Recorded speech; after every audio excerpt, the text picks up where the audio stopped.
So I want to welcome everybody to this, our last panel of really an excellent conference we've had, a symposium, with us kind of look back at 1968 from a 50-year perspective. And, you know, we learned a lot that looking back maybe is not the best way to look at it, that you don't do that with an event that's got its own dynamism that really can crush time and space. So that's a really wonderful concept, one of the many concepts we've pondered throughout the conference. That was Dr. Borg's concept from last night's wonderful pitch-perfect keynote. But here we are at the end of our journey for the time being. I guess the event continues.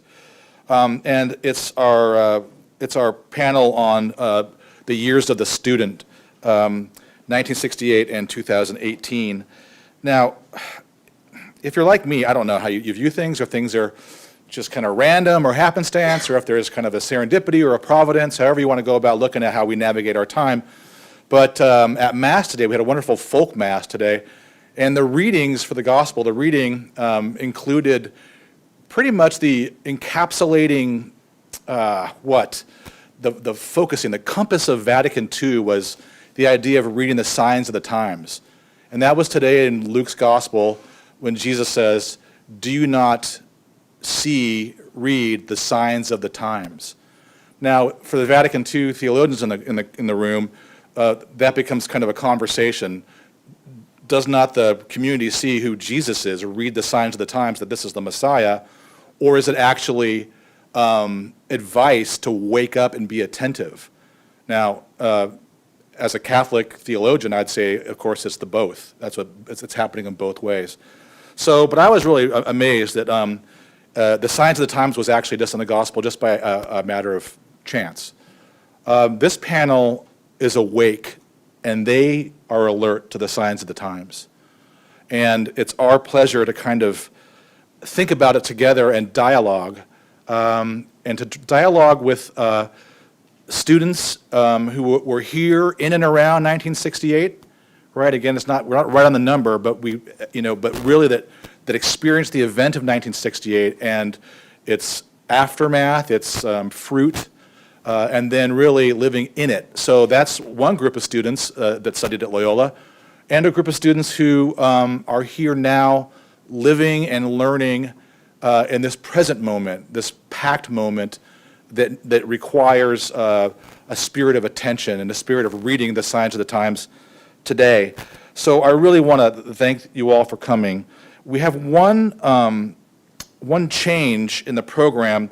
Belsi Garcia Manrique has been with us before. She gave a great presentation in 2016 in advance of the national election.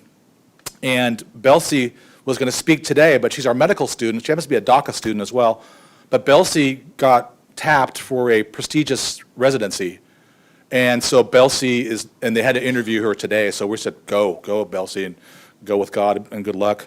So I'm so pleased that Zach has stepped up, and Zach will be here in a second. I'm so pleased that Zach answered the call last minute as Zachary Peavy, and we'll introduce Zach when his time comes. We are going to change the order a little bit and lead off with JC, and then go to Zach, then Kathy, Paul, then Peter. Okay. Thank you all for being at the conference, and I just want to say one last thank you to the team, all of our 9 unit co-sponsors, to my collaborators and fellow builders of this event, Dr. Ellie Shermer, Dr. Michelle Nickerson, the Hank Center staff.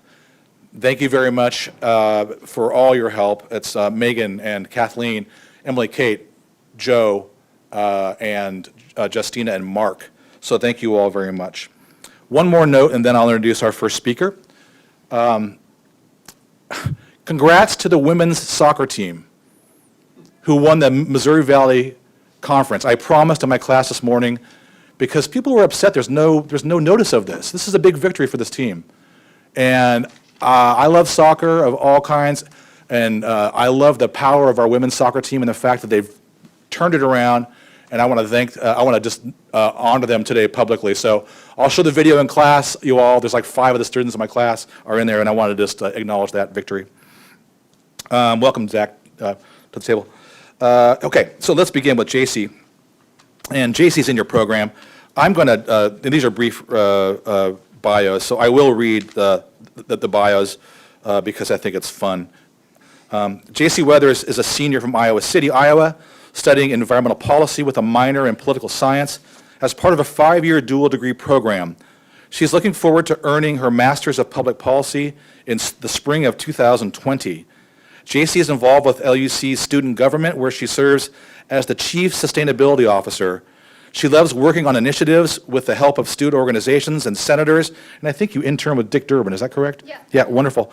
To make Loyola more sustainable, and has previously worked for other nonprofits as well, local and beyond, but really Illinois Environmental Council and the Sierra Club, Illinois chapter. So without further ado, let's welcome JC to the podium. Thanks, JC. Yeah. Yeah, okay. Make sure you speak into the mic because we're videoing, so bring that, you can even hold it if you have to. Okay. I think it's on. Okay. So thank you so much for having me. I'm really honored to be able to speak and share my experiences as a student here. And I feel like it's been a pretty eventful past few years, and it's led to a lot of learning and, yeah, just seeing how my peers are rallying together. And so I feel like that's kind of a common theme between 1968 and 2018, what we're experiencing now. So I just have a few points that I wanted to discuss, share a few stories. And so I think definitely, so in 2016, when President Trump was elected, as my field of study, a lot of my interests lie in like the more left wing parties politically, and so this was a pretty devastating loss personally, and the day after the election was actually my 20th birthday, so that was also like a very like bittersweet type of day.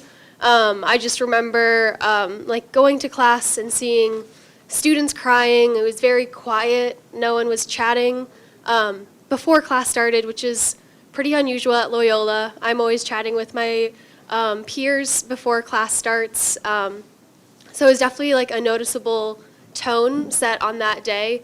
And even Chicago-wide, I was traveling on the L to my job downtown, and I just remember seeing people on the train.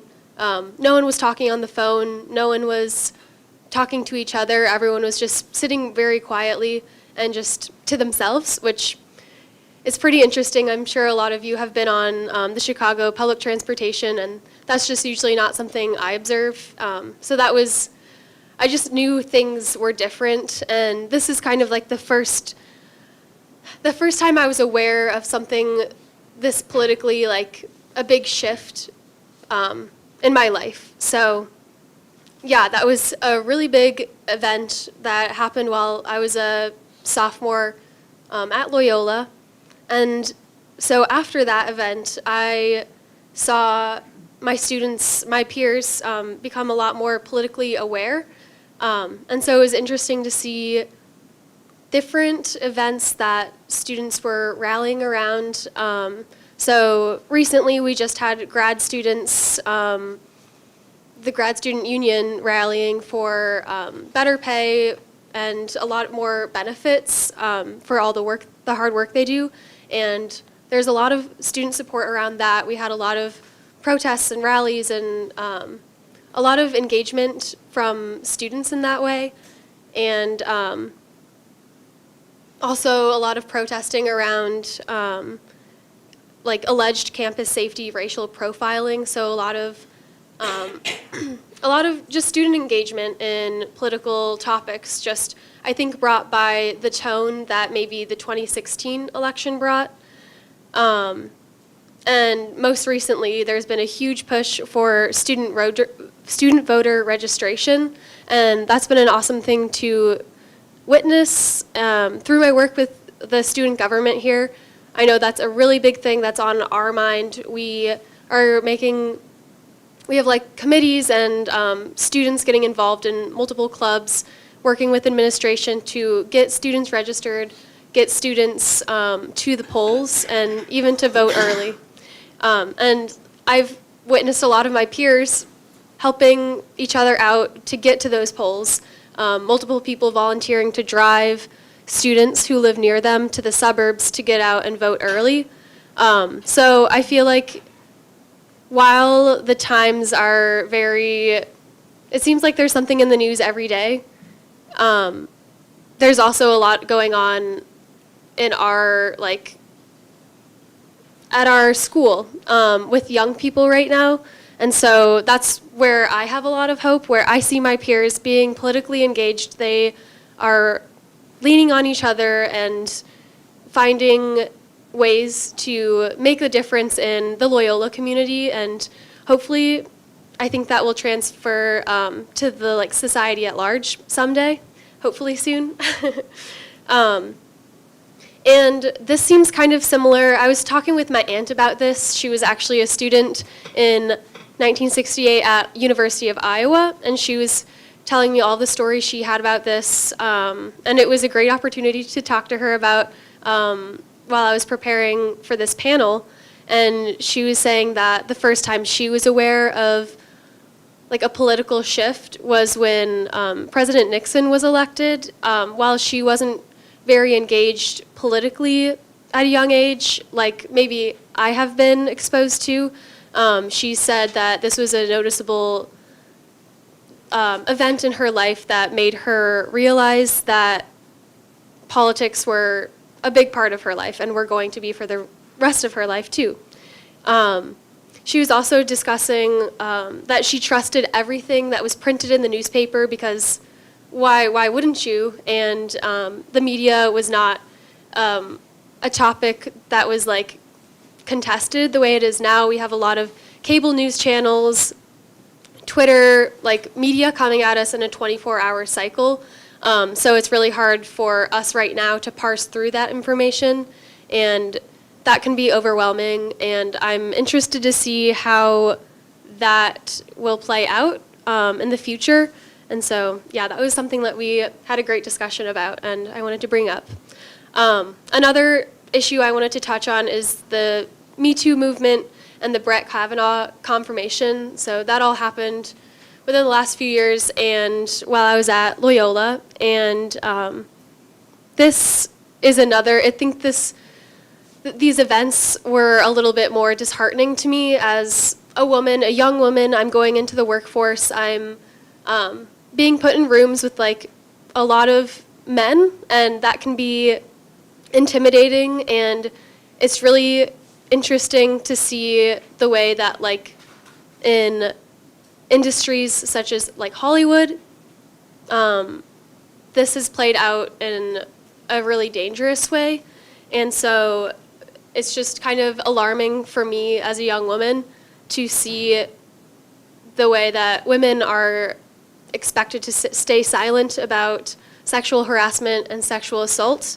And I know I have many personal friends who are victims, and it's really difficult to like watch them, watch our country talk about Dr. Ford's testimony and the bravery that she has. It's just hard to see my friends deal with their own stories.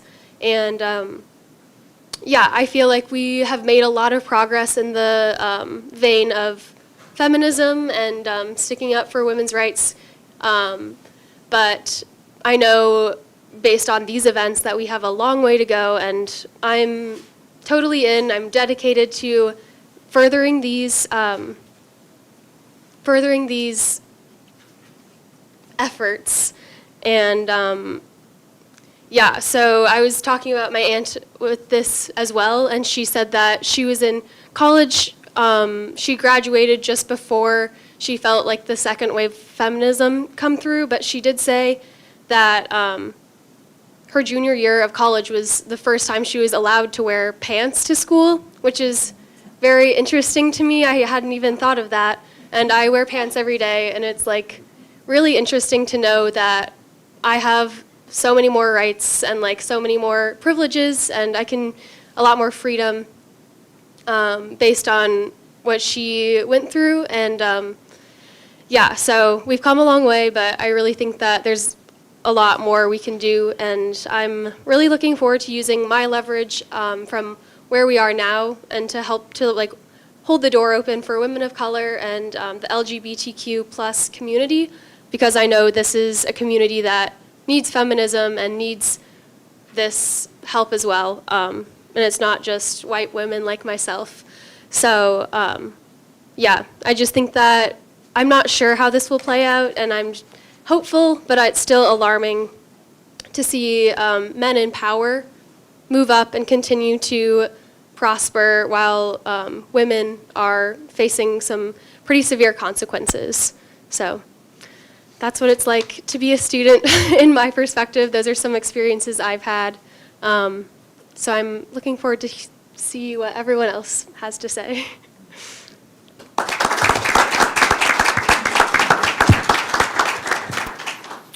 Thank you, JC. Thank you very much. Our second speaker is Zachary Peavy. And Zach is a senior majoring in political science. Born in Maywood, Illinois, he has always lived in the Chicagoland area, and his family currently lives in Forest Park. In addition to his university studies, Zach works as an intern at the Archdiocese of Chicago's Quigley Center in the Office of Strategic Planning. Zachary is interested in the political system of America and how it may evolve to accommodate a public armed with greater information and avenues of dialogue unavailable to previous generations in our nation's history. Please join me in welcoming Zach to the table. Thank you, Zach.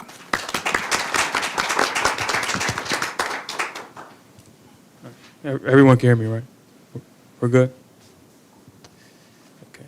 So I just want to start off speaking about the year 1968. It was a year that saw a seismic shift in human history and global culture at large. In every field, from international politics to visual art to film to sports. Thank you. Breakthroughs and this is way better. Oh. Thank you, I appreciate it. It could always be better, right? Breakthroughs in science and technology, even religion, spirituality, and how we related to it changed as well. And these were changes that we can still feel today. They reverberated around the globe, but even to this day, we still feel the ripples from the year of 1968. Musicians were changing how we perceived music and its importance and what it could sound like. Young people who felt disaffected from the Judeo-Christian ethic of their parents started to seek inspiration from the East. Minority groups in America that I always felt disenfranchised or disadvantaged begin to have a confidence in themselves and their cultures and begin to have a greater voice politically, socially, economically. Uprisings in France, Ireland, Brazil, Warsaw, Prague, Oakland, even Washington, D.C., allowed people who didn't know how the young or the rebellious or the oppressed, the marginalized, people who didn't know how they felt, these uprisings allowed them to have a window into how the other side lived. But despite some of these positive changes, 1968 was also a year that saw a lot of negative things happen. The Cold War was in some of its most violent chapters. The Tet Offensive in Vietnam was very destructive. Many nations and third world populations saw themselves become bit actors in this global play of fate between the Soviets and the Americans. We even saw the assassinations of MLK and Robert F. Kennedy. And this was a demoralizing bookend to a decade that saw the assassinations of Malcolm X and John F. Kennedy as well. But here we are in the final days of 2018, and we've come to look back at this year of importance and relevance even today. And 50 years is not really a long time away, if you think about it. And I think to paraphrase Mark Twain, history is not, there's nothing new in history. Everything kind of reoccurs. It happens again and again and again, endlessly in a cycle. There's nothing new under the sun, as they say. And just like in 1968, 2018 has seen shifts in how we view some of our oldest institutions, our public leaders. Young people feel disaffected. They feel like they have to speak up. They feel like they have to give their opinions. With social media, it's much easier than it would have been in 1968. Facebook or Twitter or Reddit, what have you. Young people, if they feel like they have something to say, they're able to say it. So now the process of speaking up has become truly democratized. And I think we're still dealing with the effects of a process like this. I don't think we really understand what this means. But a time like this is like, it's a lot like any other year, 1955 or 2001 or 1964. Many years are often the same when the powers that be or the society that prevails is not behaving correctly or to the benefit of all of us. It is the job of usually the young, the student, to hold people accountable, to hold a mirror up and to say how we feel and to elucidate what needs to be done. And be that here in Chicago or in France or England or China, India, Poland, throughout all time, it is the student's job to question what is and to provide solutions to possibly what could be. And it's our job to hold the systems accountable in all things and to provide a future or even a present that we will be willing to hand on to the future generations. And I think that's what we're here to discuss today. So that's just my little spiel on that. And thank you. I appreciate it. Thank you, Zach. Our third speaker, Kathy Kelly, coordinates Voices for Creative Nonviolence, and there's a web address there if you can look. They do great work. A campaign to end U.S. military and economic warfare. While obtaining her BA from LUC, Kelly worked at a meat packing factory, which inspired her to become a lifelong vegetarian. Yeah. In their work, Kelly and her companions fight to get reparations for Afghanistan and Iraq for the suffering caused by the U.S. wars against these countries. Kelly and her companions also lived among war-torn peoples in Gaza, Lebanon, Bosnia, and Nicaragua, and lived in Baghdad throughout the 2003 bombings. Kelly has been imprisoned more than once for her work in nonviolence and has been a war tax refuser since 1980. Please welcome Kathy to our midst. Thank you. Well, good afternoon. Thank you, Michael, for the invitation to be here, and to everybody at the Hanks Center. And JC and Zach, thank you for your thoughts of that accountability question. Certainly rises up. It's great to see Peter Gilmore again, and look forward to hearing from you. I was hoping the Jesuits would have some mighty good courses lined up while I was out there slinging pork loins on the southwest side of Chicago. And that's where I grew up, and I did come here to good courses and many good memories. I particularly, though, look back with some surprise that in the southwest side of Chicago, in a sort of, I'll have to confess that it was probably one of the most racist neighborhoods in the country, and in a place where we certainly didn't have very many left-leaning role models. How in the world did we ever hear about Dan Berrigan? But we did. In our little tiny high school classrooms, we went half-day Catholic, half-day public. We had Mass in the morning and riots in the afternoon.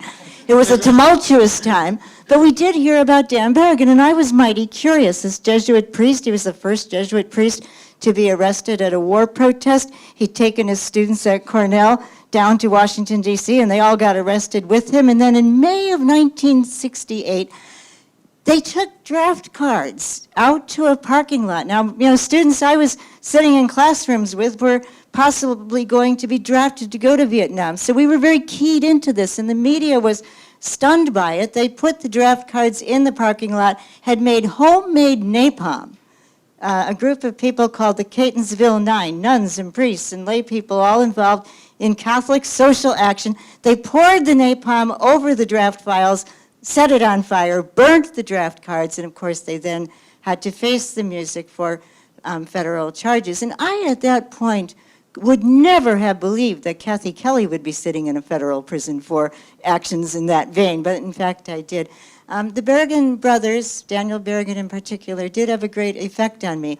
Now, I want to be kind of confessional.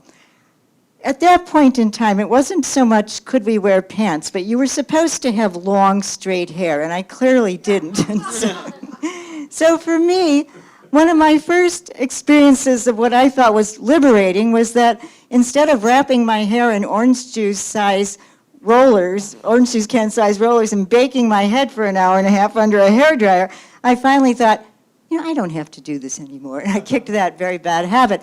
So I was a slow learner when it came to taking on actions of resistance. But people like Daniel Berrigan threw down quite a heavy-duty challenge. Because Dan Berrigan said one of the reasons we don't have peace in our world, and believe me, at the end of the Vietnam War, nobody on this campus, I don't think, was saying, gee, let's do that again.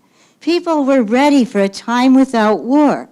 But it couldn't happen because, as it happens with every war, more and more money was being poured into the coffers of the military, and there was a very concerted effort to overcome the so-called Vietnam syndrome and figure out ways to better market wars. And so the war makers were still hard at work. And there were riots in Chicago that were terrible, and neighborhoods were destroyed. But even to this day, those neighborhoods haven't yet been rebuilt. Instead, the United States assiduously built prison after prison after prison. The prison industrial complex took hold, took a very strong grip on this country, and it'll be extraordinarily difficult ever to take it apart. And we see the collateral consequences of the prison industrial complex in neighborhoods in Chicago: broken families, stigmas, disenfranchisement, unemployment.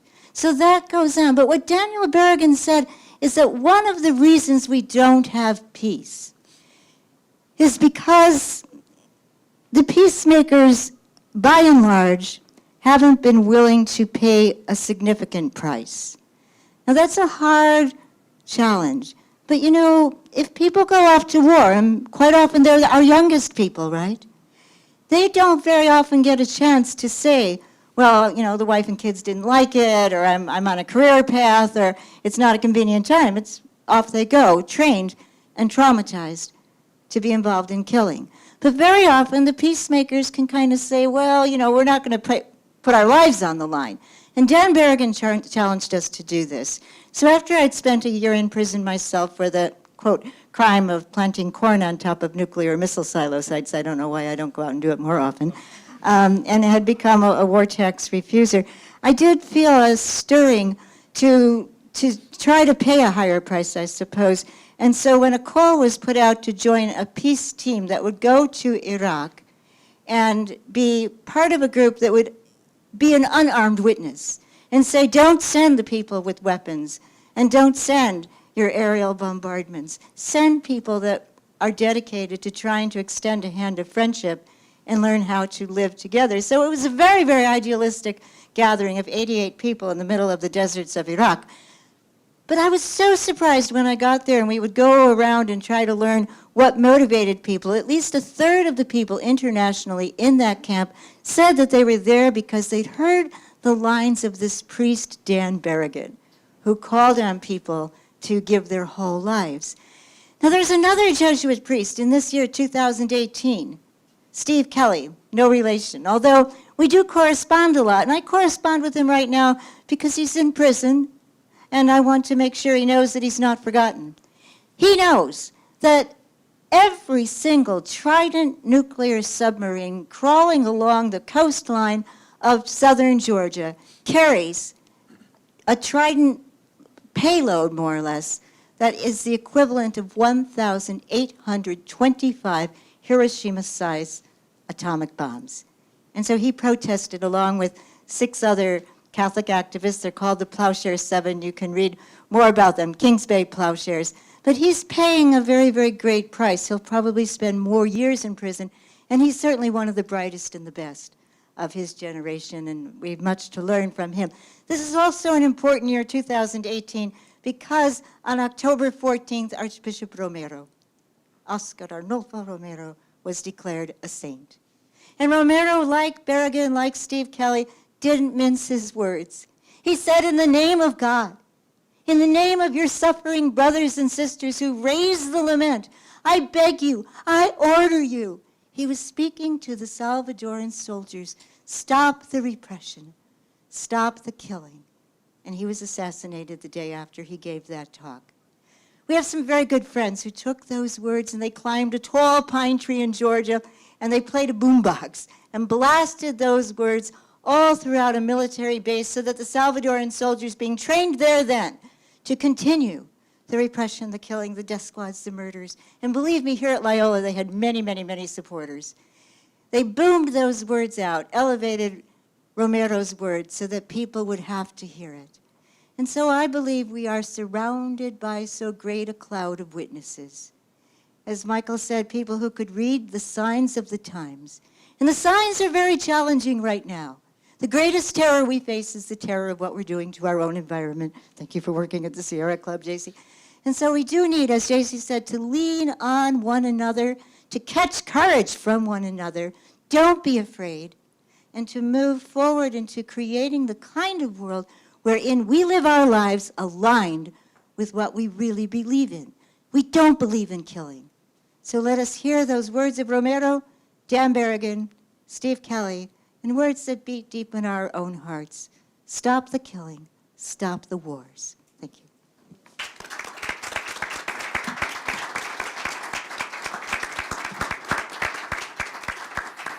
Kathy, thank you very, very much for that. Appreciate it. I'm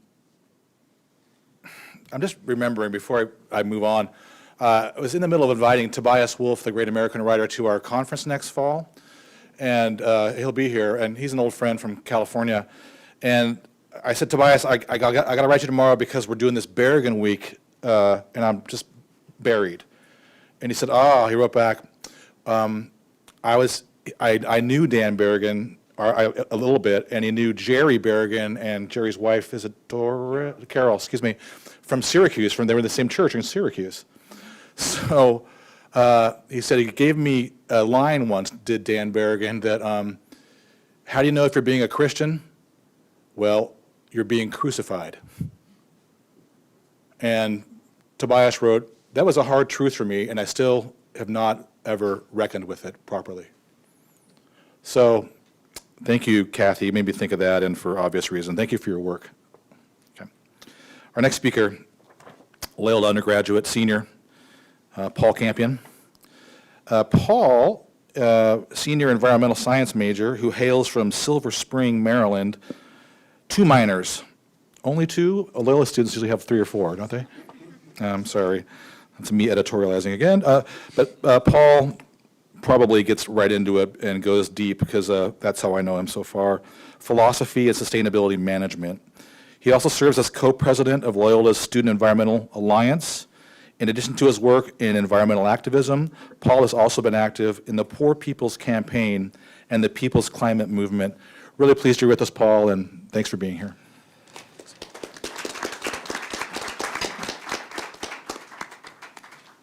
I've got some photos.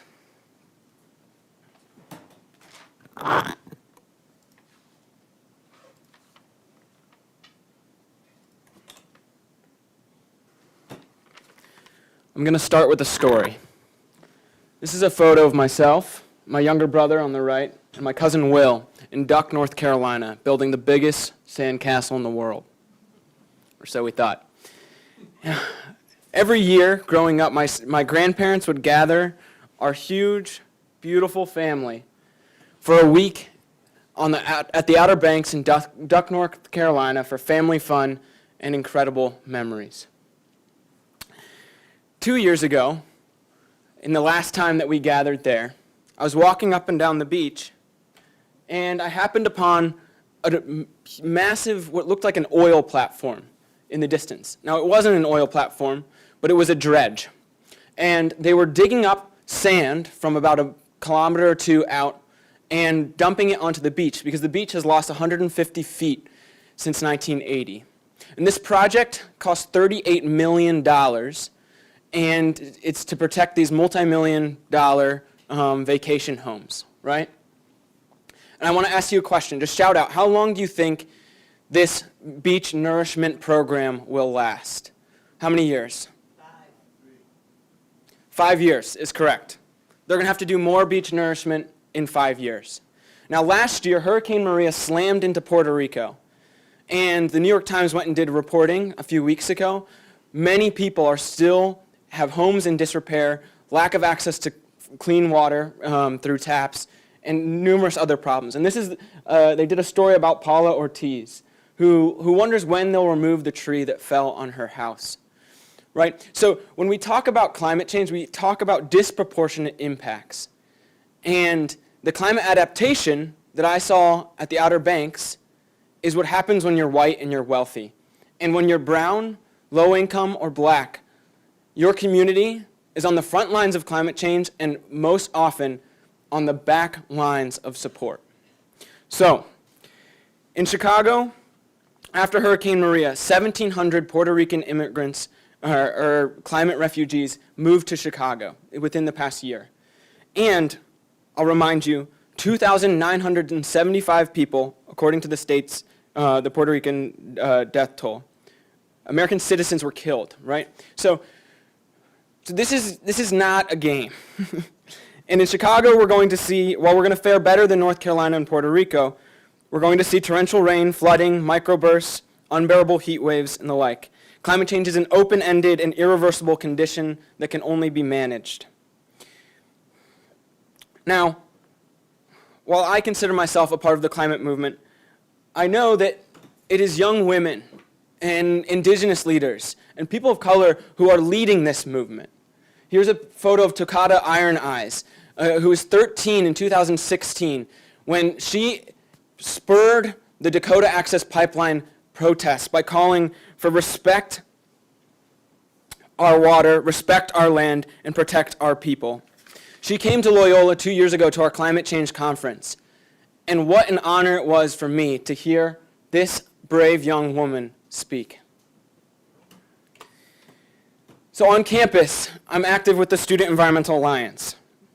Actually, I'm going to back it up. I jumped a ship here. So the UN report came out about 1.5 degrees Celsius warming a week or two ago, and hopefully everyone heard about that.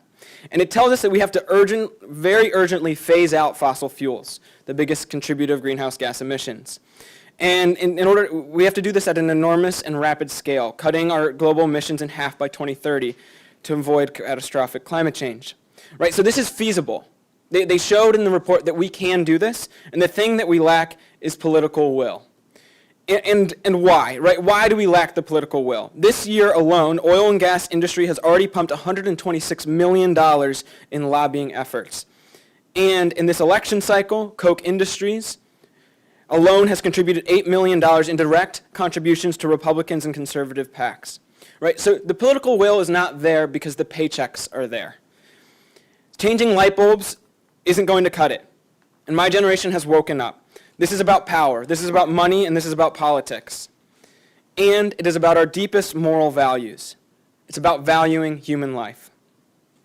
So in the Student Environmental Alliance, we use all the tools we have at our disposal, and we start local. We start right here at Loyola. We've been working to get on-site renewable electricity, and I'm excited to say that we're exploring solar panels out at LUREC. I've been working on this for 3 years, and it's been slow going, but that's the political stance that I can take right now, right? And we've been working to purchase our electricity from 100% renewables as opposed to fossil fuels. And this year, the university, after last year paying 0% for renewable electricity credits, will pay 50% renewable electricity this year. So it's working. We're working with administration, we're collaborating with student government, we're hosting speakers, and we even testified before the US EPA. Now, our most important tool is mass social movements. It's nonviolent direct action, and it's using our moral voice to call for the necessary changes. So here we are on September 8th, a few weeks ago, down at Federal Plaza in Chicago. We were participating in the People's Climate Movement, where on 7 continents in 95 countries, there were over 900 actions worldwide. And we were demanding real climate action from our local leaders.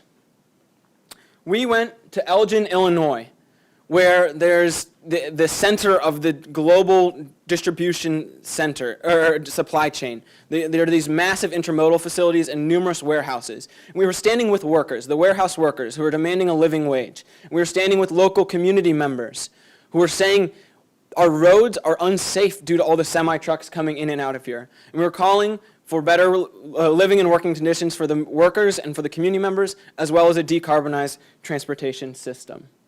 Right, so why we rise? Climate, jobs, and justice. All 3 at the same time. The importance of an intersectional approach to climate justice cannot be understated. Now, we're there in that photo as well, which is pretty cool. Sorry. This says rise. Rise for jobs, rise for climate, rise for justice. In Elgin.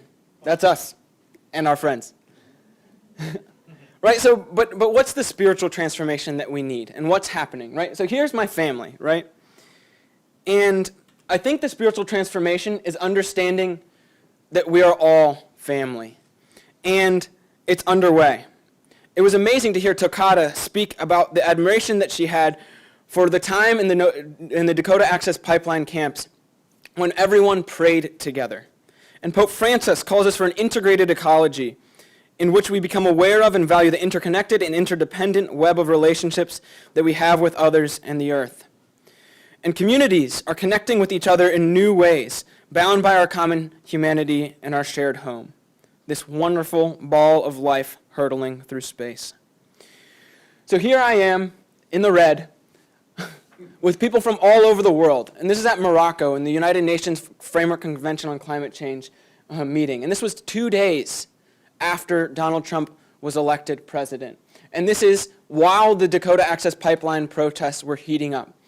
And these are leaders from across the world who came together to have a prayer ceremony led by indigenous leaders in solidarity with the protesters in Dakota.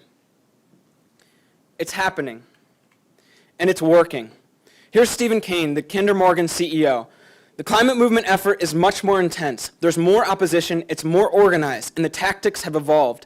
They have become extraordinarily adept at finding those places, both in courts and the regulatory process, to stop this up. What a compliment. Kinder Morgan's building that pipeline through the West Coast and California and Canada right now. And the editor of the Pipeline and Gas Journal says, the anti-fossil fuel movement is the #1 challenge threatening our industry. I think he made a typo and meant to say saving our communities. So how can you get involved? How can you join this movement? How can you be bold? 21 youth are suing the federal government as we speak. For 50 years, the U.S. government has known of the consequences of global carbon dioxide emissions, but has funded and colluded with the fossil fuel industry to continue the destructive practices of fossil fuel extraction. And we're saying, that you, our government, have not been protecting our fundamental rights to life, liberty, and property that are enshrined in our Constitution. And they go to full trial on Monday in Oregon at the federal court. And they are asking that you stand in solidarity with them. In all 50 states, there will be rallies of solidarity and support at federal courthouses. And on Monday at noon, at the Dirksen Federal Building downtown, will be Illinois' rally. It'd be great to see many of you there. So join the movement. Here's Eric, one of our amazing members of the Student Environmental Alliance. And he was with us on September 8th. Be like Eric. Show up. Be bold, be loud, vote. Be the change, and the good things will come.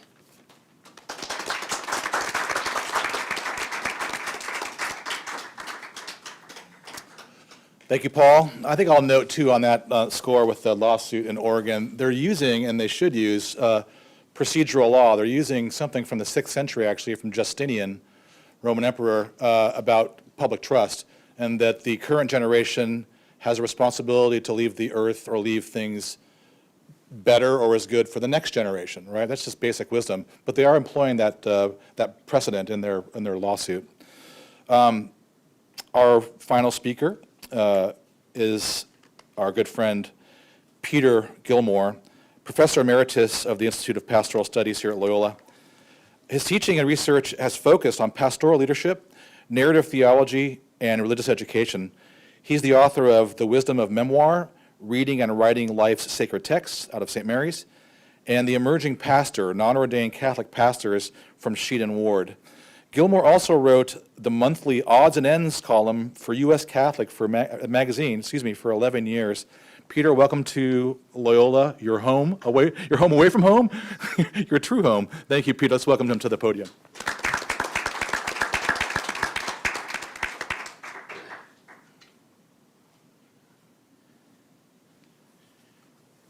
Thank you, Michael, and thank you all for being here. And thank you, Michael, for mentioning my book, The Wisdom of Memoir, whose subtitle is Reading and Writing Life's Sacred Texts. That's not a commercial for the book. That's just articulating the obvious from this panel. These people who have written by their speaking today, and we have read by listening to them their own life's sacred texts. Thank you very much. It is another way to talk about the signs of the times. So, memoir is a clue to my life. Memoir is a clue to your life, and memoir is a clue to all of our lives. So this is my Loyola memoir. I first stepped on this campus as a freshman undergraduate in 1960, and I remained here throughout the 60s. Didn't take me that long to get my first degree here. I got 2 degrees here. I was an undergraduate major in English, and then got a graduate degree in the Institute of Pastoral Studies.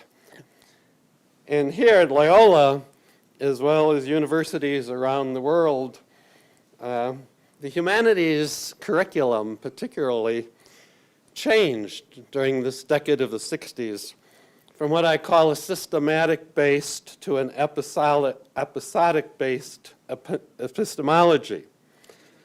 The Jesuit classical ratio studiorum was substantially altered, giving students a wider variety of majors, concentrations, and educational experiences with fewer requirements in more electives.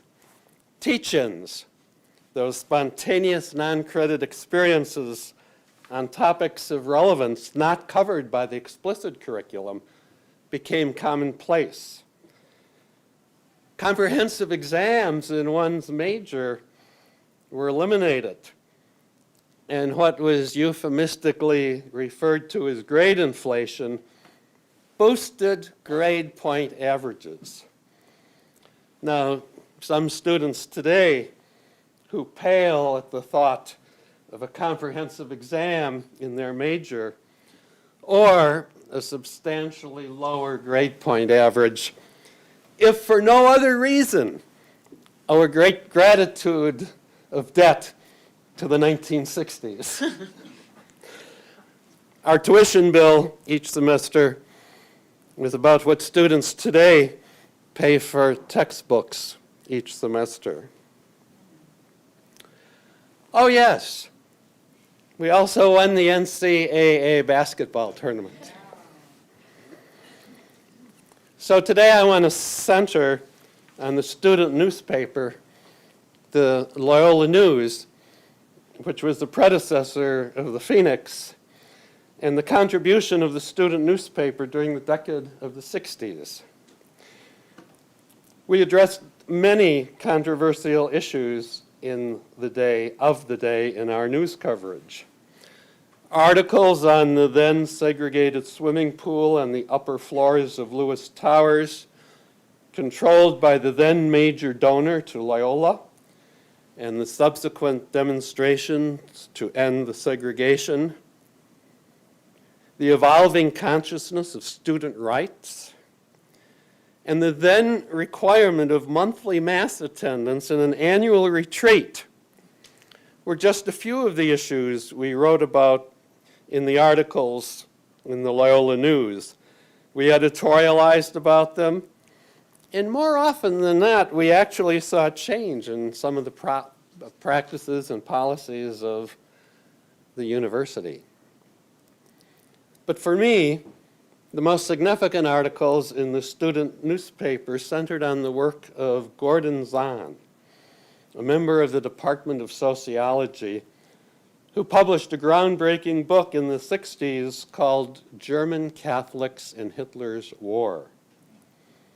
2 years later, he published another book, In Solitary Witness, The Life and Death of Franz Jaegerstadter. Professor Zahn was a Catholic conscientious objector during World War II. Years later, he was awarded a Fulbright postdoctoral fellowship, which led him to focus on the German Catholic hierarchy's complicity with Hitler's war. His work was vilified by the German hierarchy.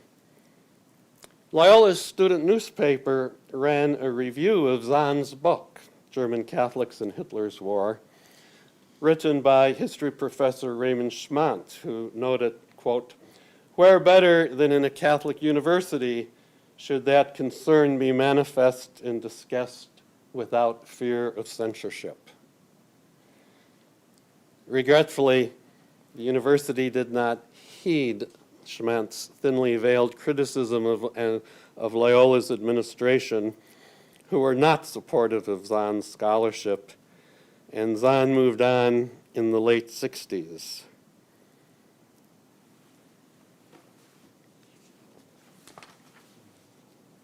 Loyola students learned through the Loyola News coverage of Zahn's work that the German Catholic hierarchy did not recognize the primacy of conscience among their country's faithful in regards to conscientious objection, and subsequently went to extreme lengths to discredit scholarly research into its own jingoism. Zahn's research became a lodestar for the young men of draft age who needed to reconcile military service in Vietnam with their own conscientious beliefs. Let me also highlight another faculty member from the 1960s, John L. Mckenzie, then a Jesuit priest who was a groundbreaking scripture scholar. His early writings had been denied publication by church authorities. And in his 1966 book, Authority in the Church, he argued that service, rather than secular models of government, should define the church's use of authority. Oh, would he have loved to see Pope Francis.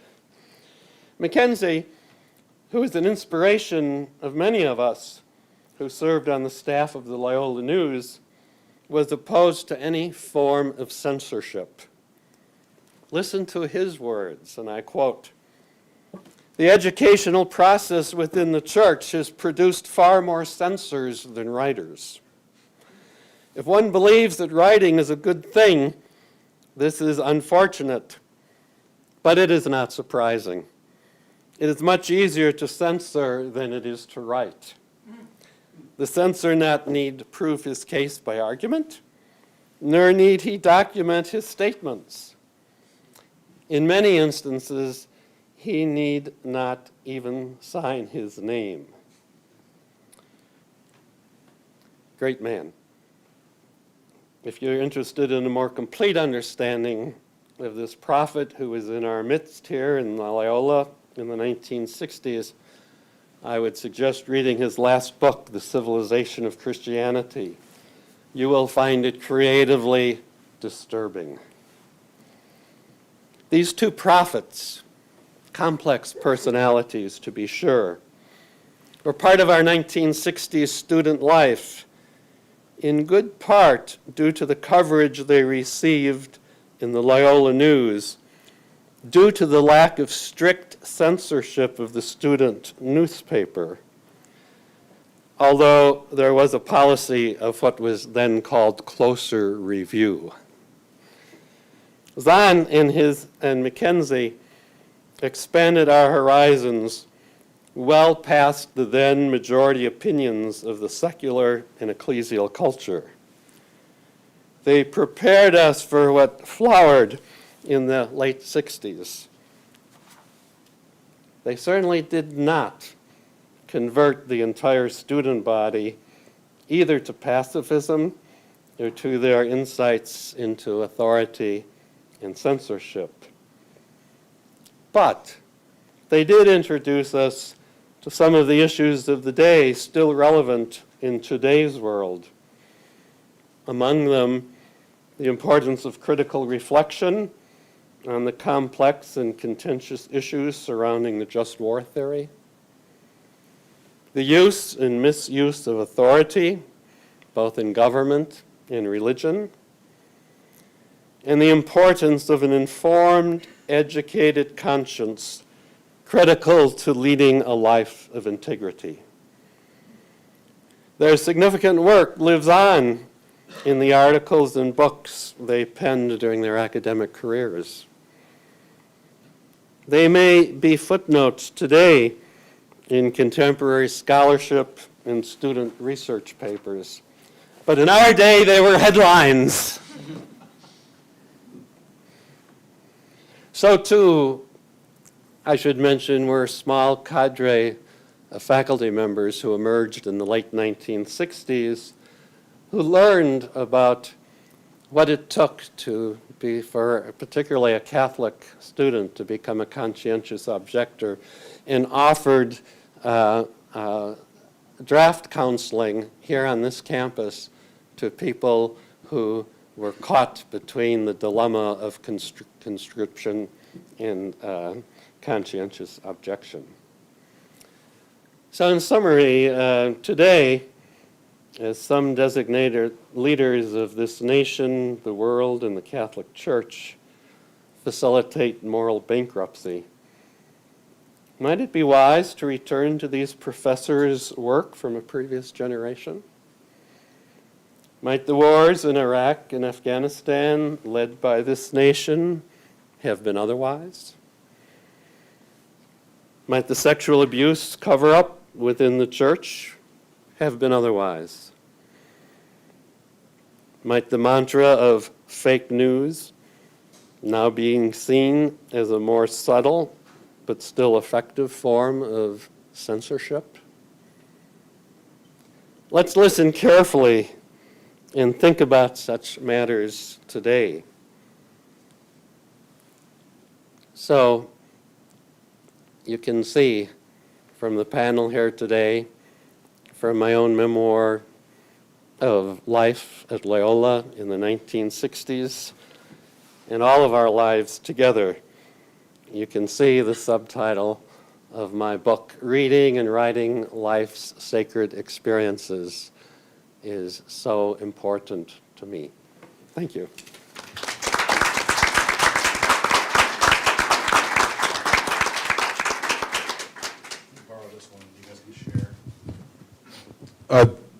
Thank you for the nourishing insights, all five. Kathy is in high demand today and has to go to Milwaukee in brief order. But so is there a question or a comment on Kathy's, you have time for one quick response, Kathy? Yeah, great. Does anybody have a thought they want to, or question to ask Kathy, or a response to what she had to say in particular? And if you don't, Kathy, do you want to follow up with anything you might have heard that moved in you?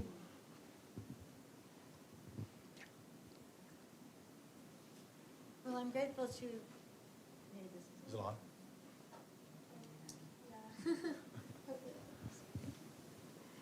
I'm grateful to have heard from each of you. I think that the generation coming of age now certainly faces enormous, enormous challenges, both with regard to the arsenals that countries all around the world have, but most seriously that of the United States, the ways in which people haven't been accountable to your generation for the environmental situation that we're handing on. I'm going up to Milwaukee tonight to talk about Yemen, and it's yet another war that's being started. We're now in 7 major wars all around the world. And I think about people in Yemen who've meant us no harm, but who are now facing the reality that in their country, 14 million people are on the verge of famine. I mean, collectively, that would be the entire populations of Los Angeles, New York, Chicago. And what is being done by major powers like the United States and the United Kingdom? Well, we're selling enormous amounts of weaponry to the Saudi-led coalition, helping with surveillance, helping with mid-air refueling of the warplanes, giving cover for the Saudis inside the United Nations. So these are huge moral issues that we, of course, face. But I think that what Peter is remembering, and something that I'm sure has been part of the experience of people in this room who are looking back on college times, is the goodness of finding kindred spirits, of finding people who you share some of the visions and the goals that you have, and then we catch courage from one another. And so my strongest encouragement to everyone here, not to be afraid, not to give up on being aligned with your deepest beliefs and the possibility that perhaps we, in fact, can build a better world. And that even though, it might sometimes seem as though you're a bit isolated in this world today, we're a small fraction, a tiny fraction of the world's population. What are we, at 6% of the world's population? I think within 94% of the rest of the people living on the planet, you'd find many people rooting for you, saying, keep going. So thank you very much for this chance to be with you. I'll bring your greetings to Milwaukee. Thank you, Kathy.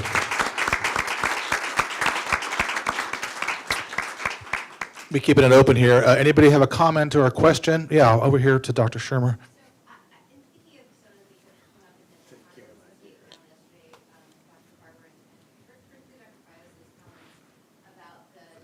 Yeah, the networks of activists in '68 that continue to push for change, bringing to Harold Washington. So I'm going to ask you my favorite quote from one of my favorite left-wing activists of the really more than the 70s, but he certainly gets started in the late 60s, is Jonathan Rowe, R-O-W-E. And when he wrote about trying to save, during the Reagan era, the volunteers in service to America from Reaganite cuts, and he talks about what it was like to volunteer for that. It's a domestic form of the Peace Corps.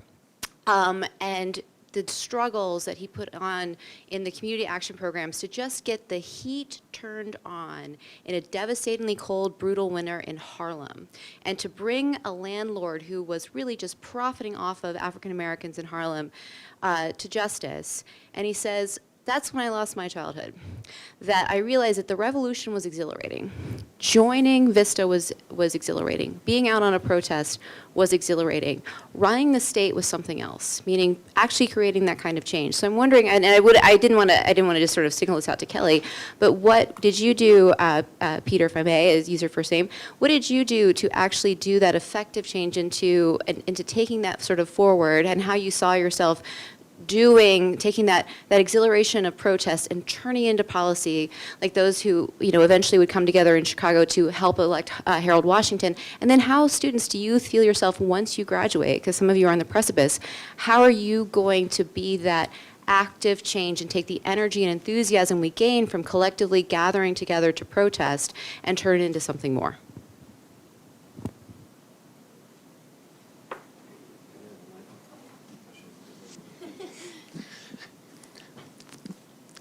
Going back to those thrilling days of yesteryear that I think the Lone Ranger used to start his shows with, I remember one of the real formational experiences of my life in the 1960s was marching with Dr. Martin Luther King here in Chicago. thousands upon thousands of people, myself included, were down at Soldier Field and heard him speak at Soldier Field. And then he led a march to City Hall, which was probably 3 or 4 miles on a wonderful hot summer day. And the march was focused on open housing. In marching with Dr. King once in my life, and being with thousands upon thousands and thousands of other people in Chicago, that, as I believe Dr. King said, was the most racially segregated city in America, or something close to it. It was quite a formational experience in my own personal life. Perhaps unsurprisingly, many of my own what did I do kind of things was write a lot of articles about these things, not only in the Loyola News when I was a student here, but afterwards there was a magazine published by the Claretians called Today magazine, which had as its masthead title, National Catholic Magazine. And I would write articles about things that I thought were important. One of them was a feature article on John L. Mckenzie, actually. That's what I quoted from, to be perfectly honest with you, but it's his quote. I found it when I was going through some of my files recently in preparation for this talk.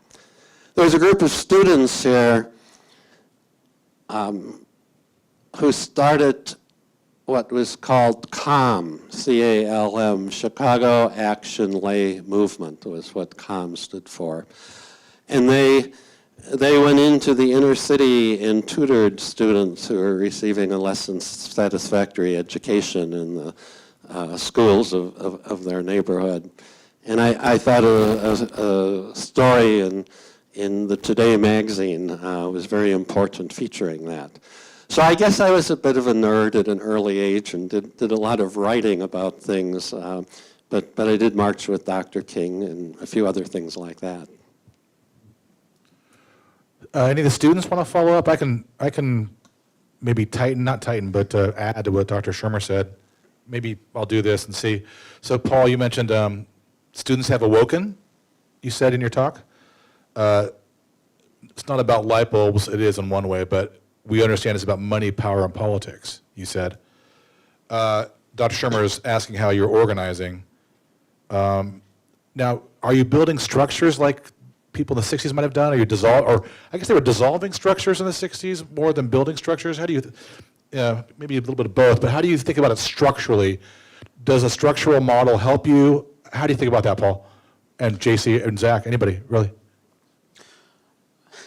So I see the translation and the bridge between those two worlds as reigniting our democracy and activating our ability to vote and in order to vote effectively with our interests.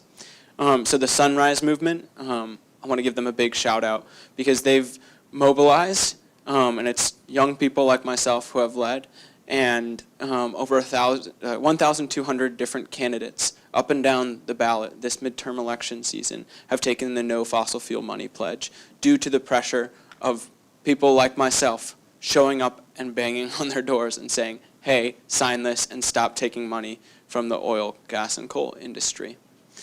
So part of it is electing people who will represent us, and running for election in order to form the policy ourselves.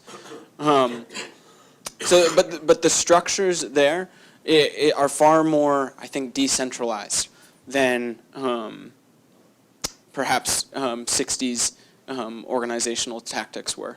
It's an allowing others and anyone in their own community with their own representatives or where have you to put direct pressure. I mean, just the fact that on September 8th, the climate movement was able to have 900 actions across the world on all 7 continents, including Antarctica, demonstrates that there are people everywhere engaged in this and communicating. And the way we communicate is online, right? through, and the organizing power of the internet and communication through that is being put to use. So those are kind of the two pieces that I see. Sounds like you're mixing, like you're virtual in one way, you're cyber, you're digital, but you're also physical still, right? Is that- Very. yeah. JC, you want to jump in? Zach, want to jump in after that? Okay. Yeah, I totally agree with everything Paul's saying. I think it's a lot about showing up, holding your peers accountable, and keeping everyone engaged. And I think it's a lot about engaging in coalitions that already exist, but maybe shifting the power dynamic to where local community groups lead their own initiatives with the support from other groups rather than one centralized like NGO coming into a community and saying, okay, this is what needs to happen and this is what's going to happen. It's more about listening to what the people there want to see in their community and giving them the tools to do that, whether it's getting elected officials from those communities to represent those communities and saying no to the big fossil fuel money is a big deal. So. Any thoughts, Zach? I think I have thoughts along the same lines. I think the best thing to do in the short term and the long term is to hold the local political establishment accountable. We're coming up to the elections on November 6th. It's good to, everybody's knowledgeable, or everybody cares about the big election that happens every 4 years. But it's important to know who your mayor is and your representatives and your senator and your congressman and whoever, local, who the alderman is, for example. That's where the real political change begins. It's easy to get upset at the president, but in real terms, you're better off holding your local leaders accountable and sending them mail and sending them a letter, emailing them, calling their office, the judges. Anyone that is in your reach, that's their job. They're there to work for you. You have to make them do that, though. They don't, that's not an automatic thing. It should be, but you have to tell them what you want. And the environment or climate change, that's one issue. It's a very important issue. But I think you can extend that to anything that people might have a grievance about, police violence or poverty. You have to work within your immediate area, within your community first, and then you can see the effects sort of reverberate outward, hopefully. But it begins at home. So I find myself, is this on? Yeah. I find myself wondering after several days now about the students at the front of the room, students in the audience, of what you all think when you hear all this talk about 1968. There was some graffiti in France earlier this year that said, "Forget 68, fight now." So do you see analogies? Do you see, this is ancient history, what does this have to do with us? Do you feel that there's voices that say, oh, well, it used to be really intense back in the day, and so you guys need to step up?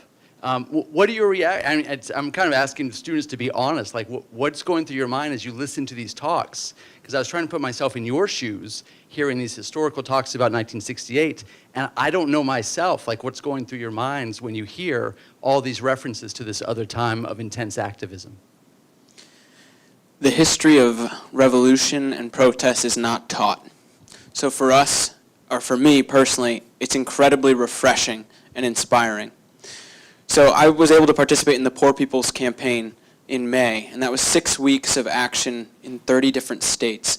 And on the first day, we showed up in Lansing, Michigan, and stood outside the Capitol and had a rally. And then we shut down the traffic in front of the Capitol, right? Civic, direct action. And in the build-up to that moment, learning about the Poor People's Campaign of '68 was incredibly influential and inspiring. This past summer, I went to the American History Museum in D.C., my hometown, and there was a whole exhibit about Resurrection City. never before in my history book had Resurrection City come up, where at the culmination of the Poor People's Campaign, in the first time that really justice movements were so intersectional and representative of so many different interests, having American Indians and Chicano people, and these are the terms at the time, right, and blacks all organizing together for fundamental economic change was incredibly powerful. And of course, Resurrection City went on a month after Dr. King was shot. So the tone was shifted with that. But to set up a physical structure in the heart of power on the mall in D.C., amazing. And at the People's Summit where I was at 2 years ago, there was reading by actors and actresses of Howard Zinn and many others who had written throughout time. And I think that the real history of the United States and the real reason to believe in the United States is the power of the protesters, and is that movement history through time. And so I think learning that history helps us to recognize our own historical place, find our footing, and be more effective. Yeah, and I'm just picturing on like the inauguration of President Trump on in 2017, that huge protest of everyone gathering in D.C. and everywhere else. There is a huge protest in Chicago, and just young people lining the streets, marching, making signs. I think that has a huge. It still holds such a huge importance if we keep making big demonstrations, civic action. People will notice, and they have to notice, and like we will be heard. So I do think it's about persistence, it's about organization, and I think there's a lot we can learn from 68 and all of the organized action that happened then. So it's more about like using the tools that we have before us, not reinventing the wheel, and taking notes from leaders during those hard times back 50 years ago and just revamping them. Make a Facebook group instead. So that's something I see is very connected. Yeah, I see, me personally, I see 1968 as relevant as any other year in terms of being able to learn something or to compare notes, as it were. I mean, again, I believe you can draw some direct comparisons between 1968 and 2018. We have a president that many people find divisive. He may represent some things that people might find regressive, or maybe he's taking us backwards. As a country, as a nation, we are involved in some conflicts around the world that many deem unnecessary or destructive or protracted. And again, as always, many of the youth feel they don't feel represented by those in power, those who have the voices. Again, in this time, we have the advantage of being able to organize in an easier way, I suppose. The internet has made a lot of things easier in terms of getting information out, or being able to get a point across, or just being able to find those like-minded voices to be able to form a coalition, to be able to begin to make change. So just like any other previous generation, that generation in 1968 has a lot to teach us about organization and speaking up, holding people accountable. Turmoil will always be with us. Somebody somewhere will always be going through a tumultuous time. But if you look back at 1968 and how the youth of that time dealt with it, I think you can get a clear blueprint about how to go about it in an effective and organized way. And that's helpful to us today and in the future. Thank you, Zach. I'm hoping for a student to engage maybe the students a little bit here. Great, thank you. We have time for maybe one more, so this could be it.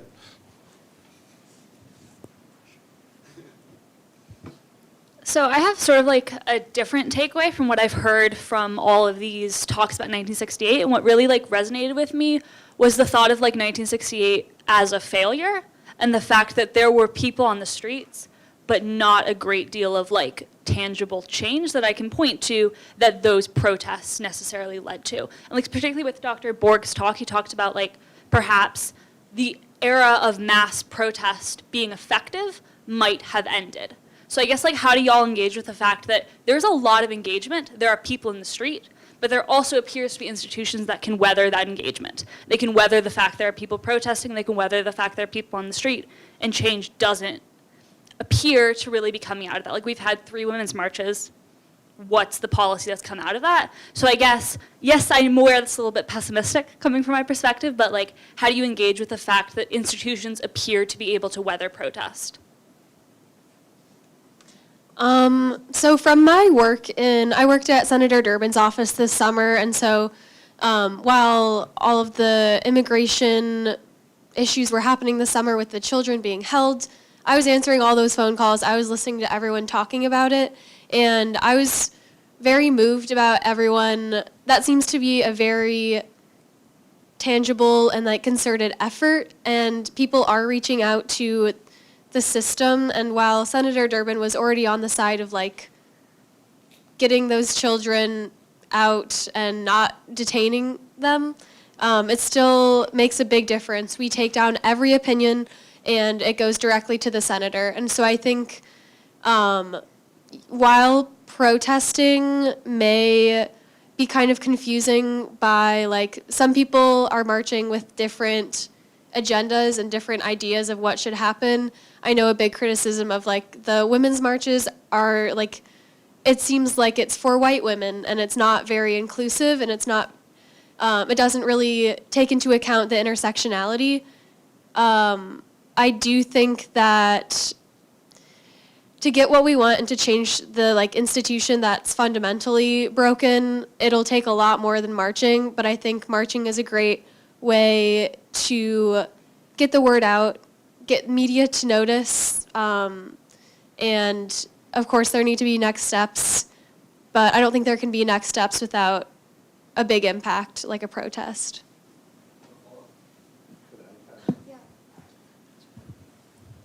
I was just thinking about a very concrete example with the anti-war protests of the late 60s and early 70s.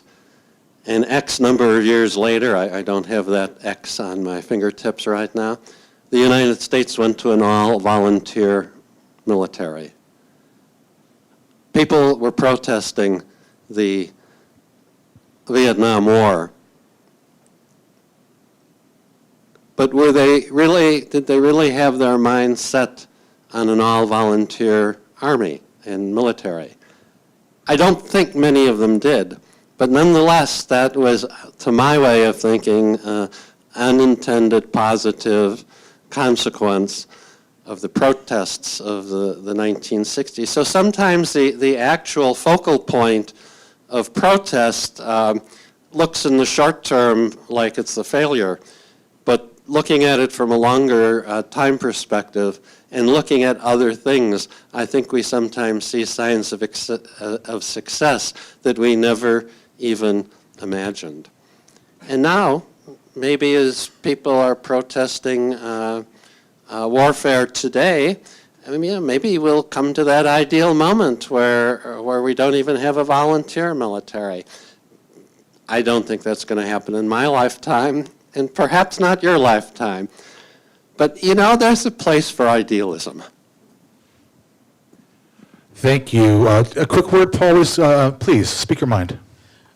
So many fossil fuel companies hire private intelligence firms to track activist movements, and they were employing very aggressive tactics against the water protectors in North Dakota.